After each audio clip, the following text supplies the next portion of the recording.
வணக்கம். திருப்பொற்சினம் சேனலுக்கு உங்களை பக்தியோடு அழைக்கிறேன். நம்ம திரு அண்ட பகுதியிலிருந்து இப்ப தொடர்ந்து பாடல்களை படிக்கலாம். கருத்துடை கடவுள் திருத்தகும் அறுவகை சமயத்து அறுவகையோர்க்கும் வீடு பேராய் நின்ற விண்ணோர் பகுதி கீடம் புறையும் கிழவோன் நாள்தோறும். இதோட விளக்கம், கருத்துடை கடவுள் என்றால் தனக்கு ஆற்றல் இருக்குது என்ற காரணத்தால தன்னுடைய விருப்பப்படி அழித்தல் தொழிலை செய்யாம எல்லா உயிர்களும் ஓய்வெடுக்கிற காலத்தை அறிஞ்சு அழிக்கிற தொழிலை செய்கிறவரா. 6 வகை சமயம் என்று சொல்லப்படுகின்ற எல்லா சமயத்திலையும் வெவ்வேறு பெயர்களோட தெய்வங்களை கூறி வந்தாலும் அந்த எல்லா பெயர்களுக்கும் இடம் கொடுத்து இருப்பவன் சிவனாகிய கிழவோன், அதாவது தலைவன் என்று சொல்றாரு. அடுத்த பாடல், அருக்கனில் ஜோதி அமைத்தோன் திருத்தகு மதியில் தன்மை வைத்தோன் திண்டிரில் தீயில் வெண்மை செய்தோன் பொய்த்தீர் வானிற் கலப்பு வைத்தோன் மேதகு காலின் ஊக்கம் கண்டோன் நிழல் திகழ் நீரில் இன்சுவை நிகழ்ந்தோன் வெளிப்பட மண்ணில் திண்மை வைத்தான் என்று என்று ஏனை பல கோடி ஏனை பல பிறவும் அனைத்து அனைத்து அவ்வையின் அடைந்தோன் அத்தன்று.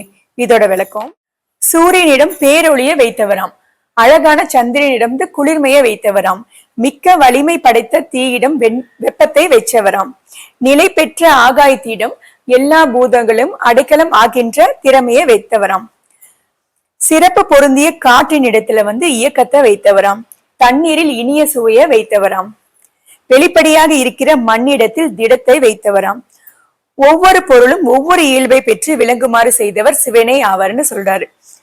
பொறி புலன்களால உணரக்கூடிய 4 பூதங்கள் தவிர அவ்வாறு இல்லாத ஆகாயத்தை 5வது பூதமா மறுக்கிறவங்களுடைய கருத்தை மறுப்பது போல பொய்த்தீர் வானம்னு சொல்றாரு.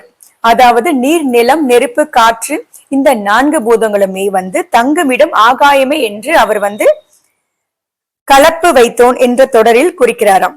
அது மட்டும் இல்லாம ஊழி காலத்துல இந்த 4 பூதங்களுமே அதுங்களுடைய தனித்தனி தன்மை இழந்து ஒன்றில் ஒன்று கலந்து சென்று சேரும் இடம் ஆகாயம்தான்றது இன்றைக்கு காலத்திலும் நிறைய பேர் ஒத்துக்கிற விஷயம்தான்.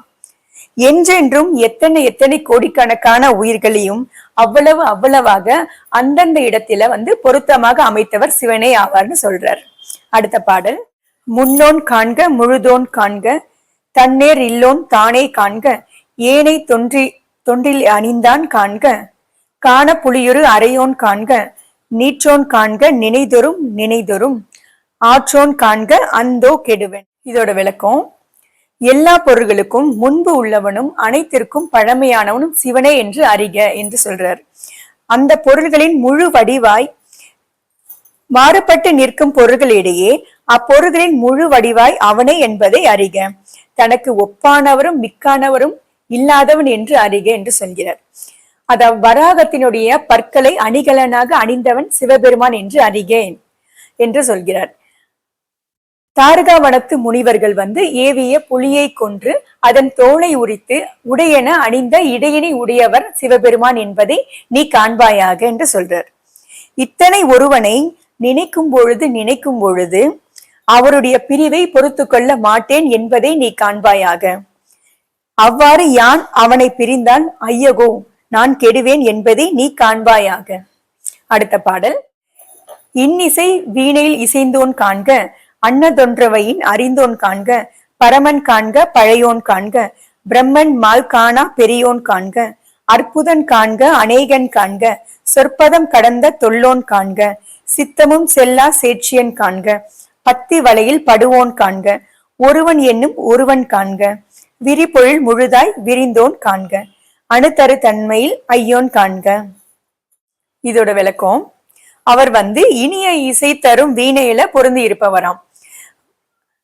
வீணை இடத்துல இருக்கிற நுண்மையான இசை ஒளிந்து இருக்கு இல்லையா, அதே மாதிரி எல்லா உயிர்களிடத்தும் அவர் நுண்மையான வடிவத்தோடு ஒளிந்து இருப்பவராம். வீணை வாசிக்கிறவங்க வாசித்து அந்த இசையை வெளிக்கொண்டு வருவது போல இறைவன் எல்லா உயிர்களும் இருக்கிற ஆற்றலை அவ்வப்போது வெளிக்கொண்டு வருகிறாராம். அதாவது இறைவன் எல்லா இசை வடிவங்களுக்கும் இறைவனை பிறப்பிடமா இருந்தாலும் அவர் மதுரையில பானபத்ரன் என்ற ஒரு பக்தனுக்காக அவர் இசை போட்டியில வெல்வதற்காக ஒரு சாதாரண விறகு வெட்டியாக நாதத்தில் ஒன்றான சாதாரி என்ற பண்ணை மட்டும் உபயோகப்படுத்தி வந்தார் இல்லையா. நான்முகனும் திருமாலும் கூட காண்பதற்கு பெருமையுடையவராம் சிவபெருமான் என்பதை நீ காண்பாயாக. அவர் அதிசயமானவர் என்பதையும் வடிவங்கள் பலவாக விளங்குவார் என்பதையும் சொல்லின் எல்லை மீறிய பழமையானவர் என்பதையும் நீ காண்பாயாக. இதுல ஒரு வரையிலையும் நீ காண்க காண்கன்று அவர் அப்படிதான் சொல்லி முடிக்கிறாரு. சொல்பதம் கடந்த தொல்லோன், அதாவது சொல்லினால குறிக்க முடியாதவரா இறைவன். இவர் வாக்குக்கும் அப்பாற்பட்டவராம், மனதாலும் எட்ட முடியாதவராம். ஆனால் பக்தி என்ற வலையில அகப்படுவாராம். அதாவது வேடன் வலை வீசியதும் பறவைகள் தானாக அகப்படுவது போல அன்பர்கள் பக்தி என்ற வலையை வீசினால் இறைவன் என்ற பறவை தானாக அகப்பட்டு கொள்ளும் என்று சொல்கிறார். இததான் பக்தி வலையில் படுவோன் என்று சொல்கிறார். வலையில் படுவோன் என்று சொல்வது பக்தருடைய முயற்சியை குறிப்பிட்டு சொல்லல. பக்தி என்ற வலை விரிய விரிய இறைவனுடைய கருணை காரணமாக அதில் அவர் அகப்பட்டு கொள்வாராம்.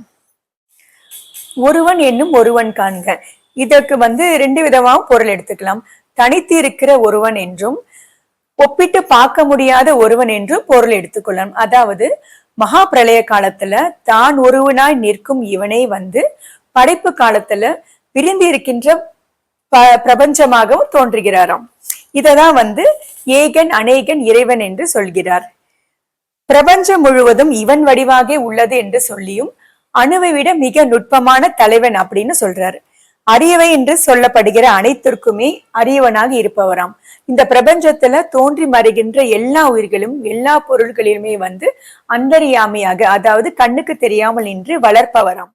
ஏட்டு கல்வியால் அறியப்படாதவன் இறைவனா. இத நூலுணர்வு உணரா நுண்ணியோன் என்ற வரியில நூலால் பெரும் அறிவைதான் குறிப்பிட்டு சொல்கிறார். நூலறிவு பட்டறிவு இந்த இரண்டுக்குமே பொருள் விளக்கத்தான் பயன்படுமா, ஆனா இறை பொருள் விளக்க பயன்படாதாம். இந்த அறிவு எவ்வளவு கூர்மையாக பணிபுரிந்தாலும் இறைவன் இதற்கு அகப்பட மாட்டார் என்று சொல்கிறார். இதை குறிக்கதான் நூல் உணர்வு உணரா நுண்ணியோன் காண்க என்று சொல்கிறார். நூலறிவு அதிகமாக இருந்த சிவாச்சாரியருக்கும் பல நாள் பூஜை செய்திருந்தாலும் அவருக்கு கிடைக்காத காலத்தினாதன் கண்ணப்பருக்கு கிடைச்சார் இல்லையா. இதையும் ஒரு சிறந்த உதாரணமா எடுத்துக்கொள்ளலாம்.